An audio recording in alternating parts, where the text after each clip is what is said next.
Hello everyone. Recently, Legal Services Authority Act 1987 is completing its 30 years of implementation. That means this act has come into implementation in 1995. November 9th is recognized as National Legal Services Day. What is the objective of this act? The objective is to ensure that no citizen would be suffering any economic or other barriers and get denied of equal opportunity of getting justice. Institutional framework under this act is usually the three bodies at three levels. First one at the national level. All these bodies are actually statutory bodies established under this act.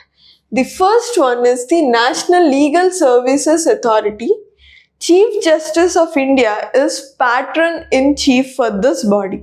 The second one is the State Legal Services Authority, and the Chief Justice of High Court is the patron-in-chief for this body. Now the third one is the District Legal Services Authority. This is headed by the District Judge. Now who is eligible to take the privileges of this act? Anyone belonging to SC/ST, women, children, physically disabled and old-aged people, or anyone with income less than 5 lakhs can approach Supreme Court and get this free legal aid. With respect to state, anyone with income rupees 1 lakh to 3 lakhs as justified or told by the state would be getting these services.